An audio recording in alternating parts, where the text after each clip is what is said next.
Evening, Galion. This is Mayor Tom O'Leary speaking to you on Veterans Day of 2019.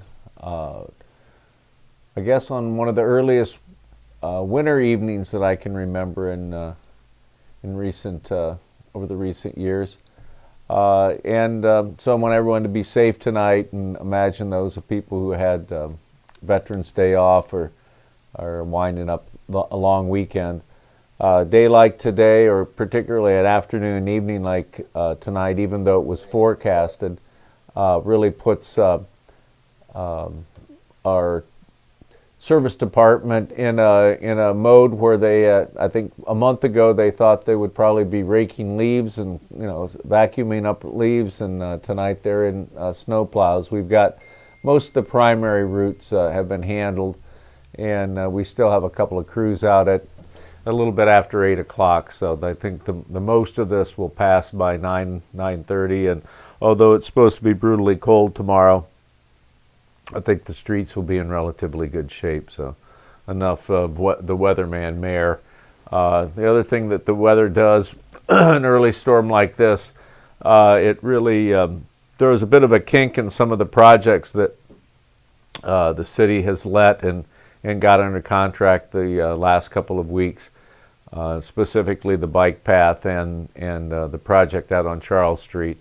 And I would think that while this kind of storm will push us back a little bit, I don't think it'll stop the overall plan of getting an early start on these projects, getting some of the work done this fall and into the early winter, and then finishing them up in the spring. Now, even if that timing doesn't work, we really received some pretty favorable bids on both the Charles Street and on the bike path project. So that's encouraging, and it's good to see. When sometimes when you bid a project off season, like those projects, some people would argue is off season, it backfires. But in this case, we got a number of good bids, a number of bidders, and then enough good bids to be able to select some contracts that were in a little bit under budget. So I think that's something we talked about. I guess it's been 3 weeks ago now that we did one of these Facebook Lives. And so in that intervening period, we've been working on those construction projects. Probably the other thing I'd want to mention that will really get its first open discussion at a public meeting tomorrow evening is the 2020 budget.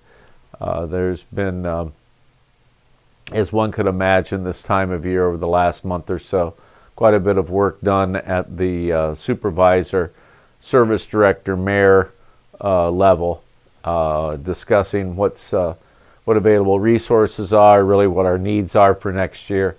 And in the middle of all that, we've been negotiating union contracts with our 4 unions. So been a busy time from a financial point of view. Another big component, it's really about $1.5 million annually, is the city's expenditure on health insurance for our employees. So been really looking at evaluating insurance bids, trying to wrap up union contracts, and in the middle of all that, putting together this upcoming year's budget.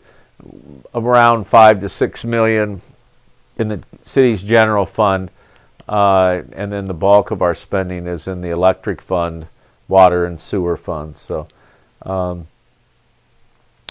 begin the process tomorrow of giving an overview of the proposed budget to council, and then in a certain sense that'll be the handing off of the mayor's budget, the auditor's revenue estimates, and then it'll really be handed off, and council will begin to go through the budget and do whatever evaluation, analysis, revisions, and any give and take that would take place will really happen between this middle of November period to the middle of December. I think we really need to have the budget passed by just about a month from now. So I don't anticipate anything that's that extraordinary or that much different than the last couple of years.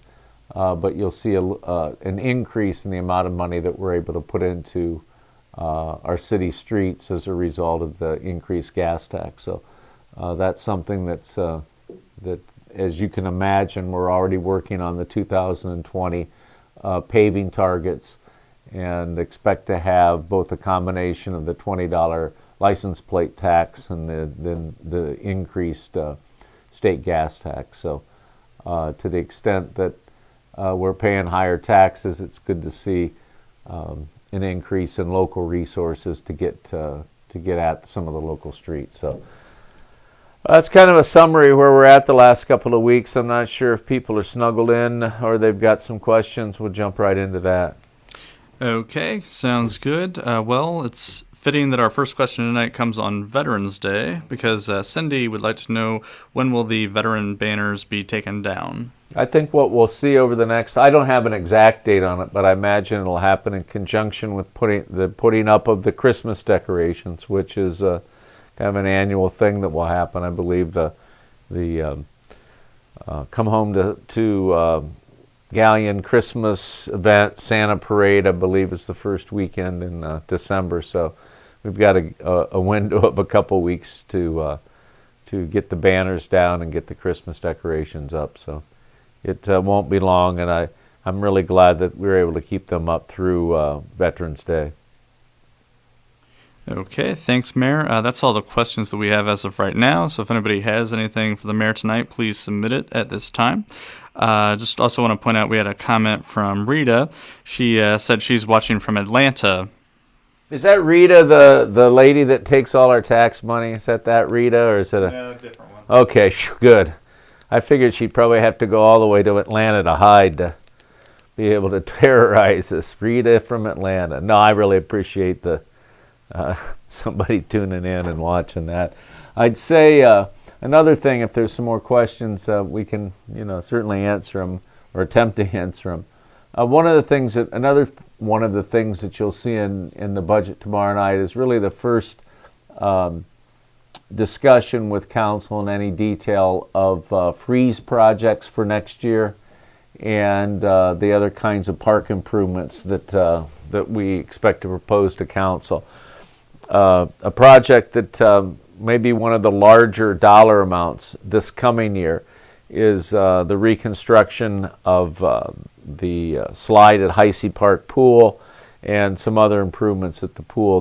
We've been deferring those. We made some, if you will, emergency repairs to the slide last year and kept it in operation all but a few days, but we're really having the slide, many of the parts refabricated, and plan to have that rebuilt, repainted next year. So that'll be a major project.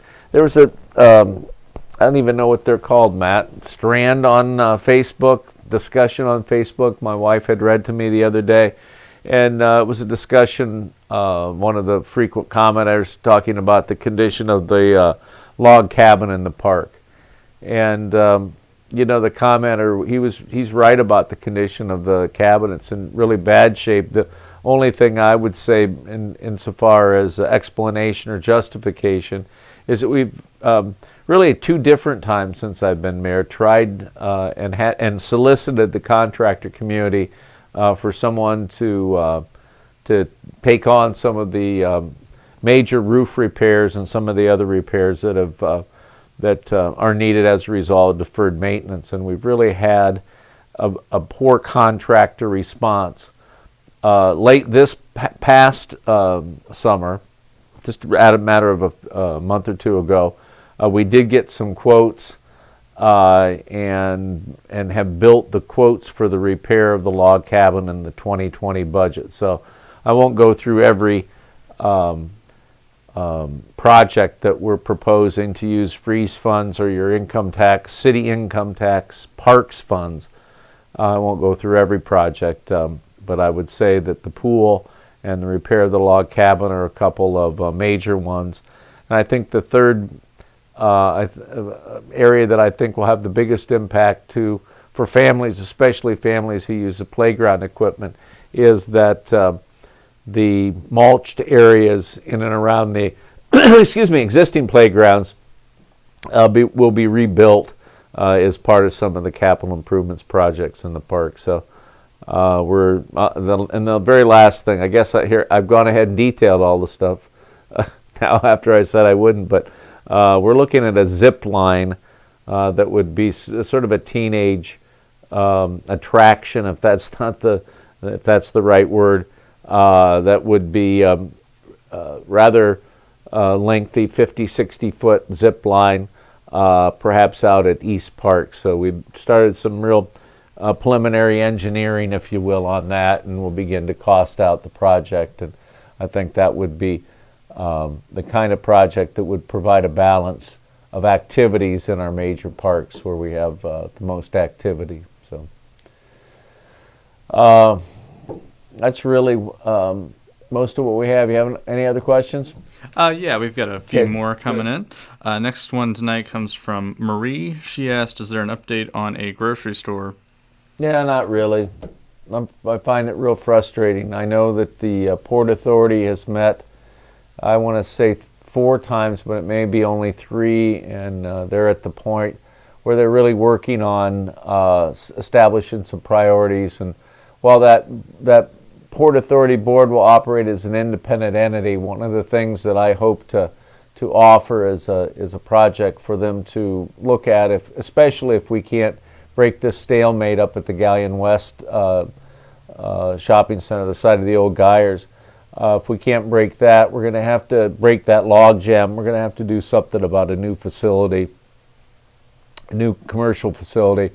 And I can tell you that a Port Authority would be a valuable asset in putting together the financing for that kind of operation. But short answer, Maria, is no, nothing new. I do know, however, the same players, the current land or the owner of the building, Galion West, and the potential operator are still in negotiations, trying to clear up some of the entanglements that exist from the now almost forgotten Geyers operation. So that's where that sits.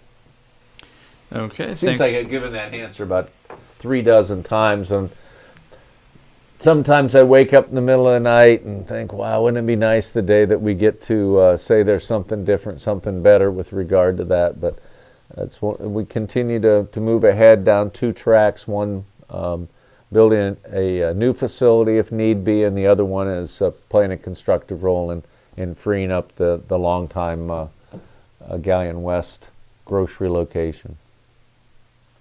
Okay, thanks, Mayor. Next question tonight comes from Dee.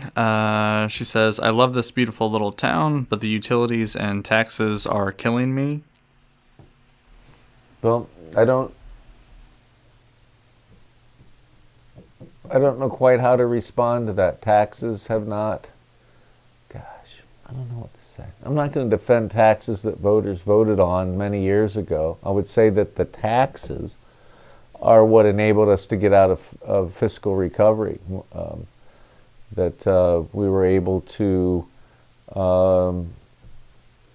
bring the city's budget into balance a good old-fashioned way, and that is we raised money, kept our expenditures under control, and got our debt under control. I'd say with reference to taxes, one of the things that we're going to talk about in the budget this year is getting our city's general fund free of any debt as it relates to any equipment debt and any overall general fund debt. Now, there is debt that is serviced in part through the general fund, but that's a zero-interest loan that we used to rebuild Portland Way South a few years ago. So taxes haven't changed since, oh golly, I want to say 10 or 12 years ago, but every tax that above the 1% that's been in place since the 70s is all voted taxes. So we'll say that. The property tax I'm not going to comment on because it's really off the topic. But what I want to say about the utility bills is I think this is going into the 5th year of stable utility rates. And so while I'm like everyone else, when that bill comes in the mail and you've had a water leak or you've had a lot of usage in a particular month that puts a strain on people's individual budgets, but quite honestly, utility rates have not gone up in 5 years. I think this will be the 6th year. I think it was in 2014 that there was a combination of an increase in the electric bill, and there was quite a lot of political fur fly over that. But there was also, if you'll recall, about a 1/3 reduction in water and sewer rates. So when somebody feels like Maria, is that the person? Like D. Excuse me, like Dee says, it's hard to talk them out of it, but because if you feel the utility rates are driving you out of town, but they haven't changed, and it'll be 6 years. And I'll be honest with you, I think the water revenue matched up against our expenditures is starting to get pretty tight.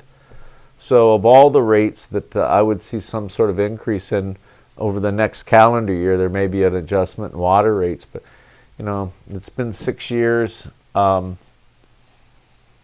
It's a lame, kind of a lame, hackneyed and kind of worn political expression, but I can't think of anything that's not gone up in the last 6 years. Anything that I buy, that I use on a daily basis, that hasn't increased somewhat over the last 6 years. So I always get irritated when I hear politicians,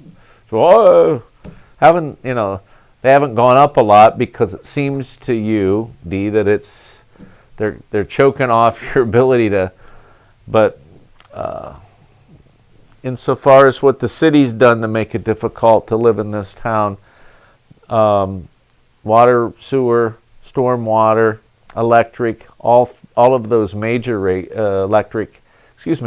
major utility charges that we can control haven't gone up in, as I said, this will be the 6th year, and income tax rates haven't gone up in, I believe, at least a decade. So,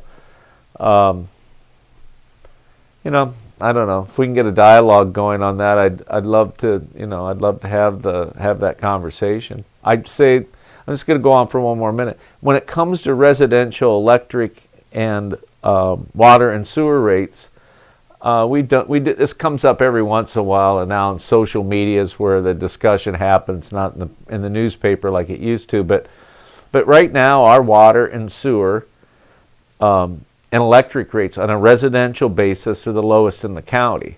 Well, that doesn't mean that there aren't areas in the state or areas in the region that perhaps have lower individual water, sewer rates, electric rates, but within the immediate area, and that would even include the Mansfield area, when you look at comparison on residential rates, we compare really pretty well. So that'll either piss everyone off, you guys, and we'll be shut off in 30 seconds, or we'll get some more questions about that. But 6 years, rates were lowered when the water and sewer rates were lowered when electric rates went up nominally, and that's the story. I'm sticking to it because it's been true for the last 6 years. Okay, I do have another question staying on the same topic. This one came from Kim. Can you explain why a family does nothing different one month, the bill is around $70, and another bill then can be close to $300, and this is for electric only?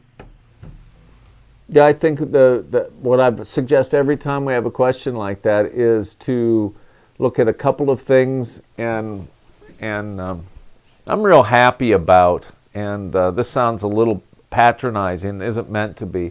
I'm real proud of the way that our billing and meter department interact with our customers. There was a time, in fact, maybe this whole city manager thing got tossed out in part because of the sometimes bad rap that the people up at the billing office got. Since I've been mayor, they've done a great job of taking time and talking with individual customers about why their bill is just like this question was asked. And so what I would recommend is to do what we always recommend, is to come up, we'll look at the bills. There's a couple of things that happen frequently.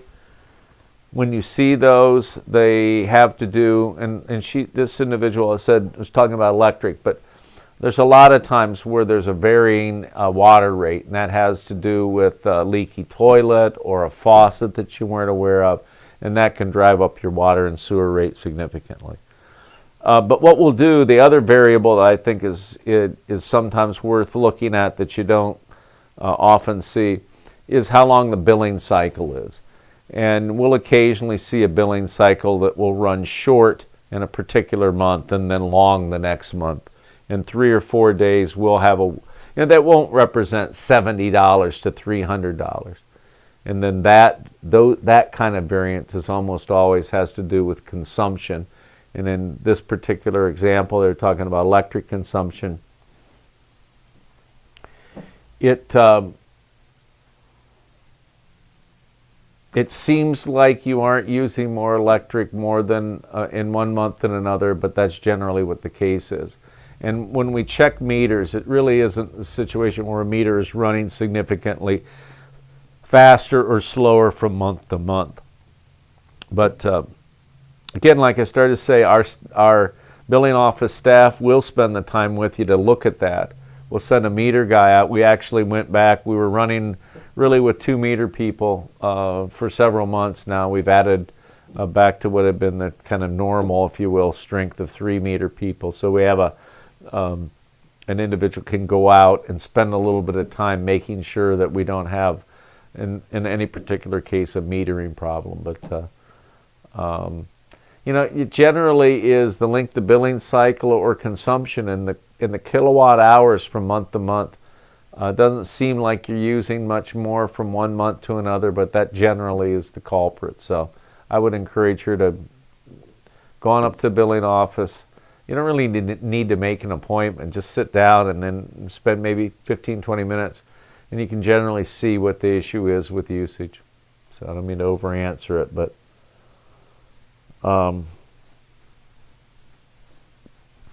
electric, it's a mixed curse and a blessing from an operations point of view. It's great to be able to get the power back on when we have an outage. From a daily wear and tear and a customer relations point of view, running an electric operation is something that no one says, boy, my electric bill was just right this month, Tom. But I do believe and know it's a valuable service when it comes to keeping reliability of service and getting the power back on when we have an emergency. So I'll stop that. The commercial for public power. Head on to see what anyone else has. Yeah, I got a question from Gene regarding the former Firelands building. If anything's going on to clean that up. No, not a whole lot. And I would say that it's one of the things about living in a free country I really like. That it's up to the person that owns the property to maintain it. And of all the things that people would say that mayor does a good job on, the rigidity with which I enforce those kinds of things and make sure our building inspector is really on those kinds of things, that'd probably be something that some critics would say I don't do a stern enough or strict enough job. Yeah, it's an eyesore. When I drive up Harding West, I look at all the nice properties. And I tend not to subscribe to that. Well, there's all these nice properties, and then there's just one eyesore that just makes the whole block look bad. No, it doesn't. The whole block looks nice except for one eyesore. That's kind of how I look at it. So there's an answer that it's guaranteed to irritate people entirely, because the owner of the building will say to me indirectly, you didn't do enough to defend me, and you didn't, I do great things for this community. And then the other people will say, were you making fun of us and maintaining our property? It's like, no. Most of Harding Way West looks really sharp. There's a couple of ugly properties. What was that Mick Falvani said? Get over it or something. He's talking about the foreign affairs issue, There's some people that don't maintain their property very well. Get over it. Hell, they're on Church Street too. Now we're going to kind of segue a little bit into design review because Cindy asked regarding this topic, it's on a historical street. Doesn't that make a difference? To what? In terms of property maintenance, I guess. Well, I mean, if we're talking about the old Total Travel, or are we talking about other buildings? I'm not quite sure. I think the no big secret here, design review is a process and an institution that as mayor I think it's relatively harmless. I'm not a big fan of it. I think it gets. I think that at times it gets into other people telling one group people telling others what they should do with their property, and that's not a big thing of mine. But what was the question? I kind of lost the. Just regarding the Firelands Yeah. building, it's on a historical street. Doesn't that make a difference? I don't know. It's not.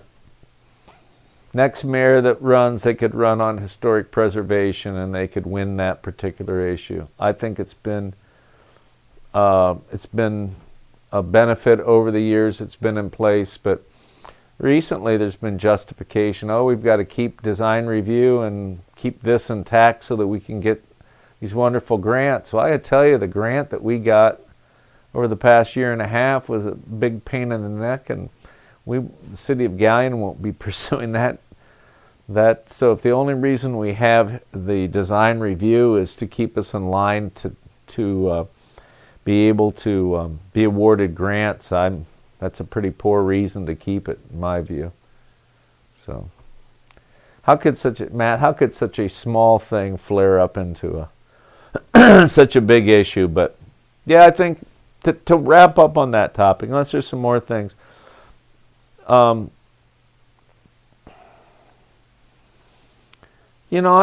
don't think there's anybody who doesn't remember when that property on Harding Way that started this discussion was in a lot better shape. I thought, as far as I'm concerned, I liked it better as a residence before it was even converted into a bank or before that travel agency. But by and large, just a lot of real nice properties. I think the property what I'd rather talk about for a second is the corner of Jefferson and Harding Way, where the old hotel was knocked down and has been recovered in a really pretty nice way. And the friggin' house just to the west on the south side, wow, is that beautiful. I had the pleasure to marry that couple and got a chance to tell them what a neat job they were doing in restoring that house. And then holy Toledo, then they fixed it up even more. So I'd rather talk about that nice property than on the first house west, the south side of Harding Way, west of Jefferson. Drive past that. That'll make you proud of Galion, high utility rates or not. Okay, thanks, Mayor. We had a couple questions requesting an update on the Brant Road traffic signal. Yeah, that snow is a pain in the neck, isn't it? I didn't mention that when we first started. That's another project that I'm still optimistic about it being done. It'll certainly get done yet before the actual official winter starts. But it's a project that this kind of weather will slow down. If you are a passenger in a car and are out there stopped at the stop sign waiting to find a slot in traffic, you'll see that the foundations are in place for the poles. They've been powder coated, whatever the heck that means. And we're really in the process of them finishing fabrication and final painting, fabrication, and delivery. So I've said for months now in these in general conversation and in these Facebook lives that I'd be thankful and happy if it was done by Thanksgiving. And even though that may be a little bit silly, that may turn out to be pretty accurate. It'll probably be the end of the month. I'll become frustrated if it gets past that. But I'm hoping by the 1st of December we'll have it in place. Got anything else? Just want to end with a couple quick compliments. We have Tina, who a couple shoots ago asked for a fix at the handicap space in front of Quay's drugstore. So she just said thank you for making that fix. And then we've also got a comment from Chris. Says he lives in Shelby, but has visited Galion a few times over the summer to visit the splash pad. And it's great that they don't charge to get in there, and just really cool that the city offers that. Yeah, it's good to hear. I think one of the reasons you get involved in public service and keep doing it for as many years I've had the chance to is to have a chance to make a little bit of difference. And one of the things that you really begin to see, and you have to, in all fairness, you got to go back to really when the city went through that financial turmoil, but the role of the Freeze Foundation and the role of success and wealth and giving back to the community has played in our recovery over the past 8-10 years. And then certainly you're beginning to see, as our friend from Shelby pointed out, that the impact that the Freeze Foundation has had in turning our park system into something that's really a lot of fun to be part of and part of building and improving. And so, really it goes to this issue of philanthropy among Galion's successful and wealthy families and the great things it's paying forward into the future. And so I take those compliments sort of on behalf of the community, and happy to have a few more years to make a difference in the park system in Galion, and leave it certainly in better shape than we found it when all of the freeze dollars were going to pay off the debts from the previous irresponsibility. So, it's great to be responsible with public funds, and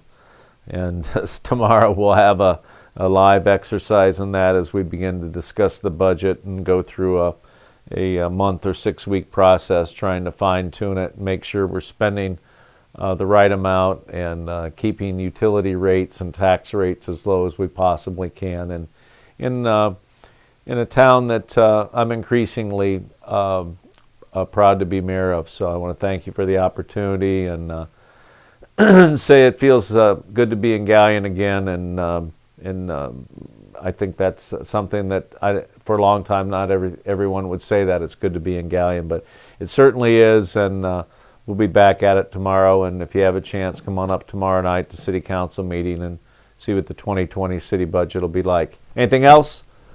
I have a request from Dawn for an update on the Heights Park playground. Yeah, I think that punch list for all us construction types. There's a couple of items that have to be reviewed. It's why it's important, I think, for city government to balance between waiting until everything is in place and getting the project done. I've been frustrated for a few months that we didn't get this thing started, meaning the playground started sooner so we could have turned it over to kids for more days. But to answer Dawn's question, it really is a matter of the final punch list. There's a few items that need to be identified for correction either yet this fall or in the spring, and it's looking less and less like it'll be open for the general public until next spring. But I wouldn't if we have another couple weeks of more mild weather, I'd imagine we might open it up as a tease for next year. But that's probably the long and rambling version of the story. I'd like to see it open sometime in November. I wouldn't count on it, and we'll try to open it up in a way that meets what a exciting and cool park it is, because I've indulged myself and gone in there and played around like a kid. And to be honest, there was one night when there were some teenagers, those kind of teenagers that nobody wants to be cool to. They were hanging out, so I was down there hanging out. And so we played on it, and it was a good thing. It's kid tested by 63-year-olds and by 14, 15-year-olds. So I got in trouble. We had to lock it down, so we'll behave ourselves until we get final inspection, and at that point we'll turn it over to the kids of Galion. Hell, it'll be the kids of North Central Ohio, and I won't swear when I'm down there at the park. I promise you. Hey, thanks. Is there anything else? We'll just hang up and go home, and I really appreciate people watching this and them sharing the views, and we'll keep at it. See you in a couple weeks. Good night.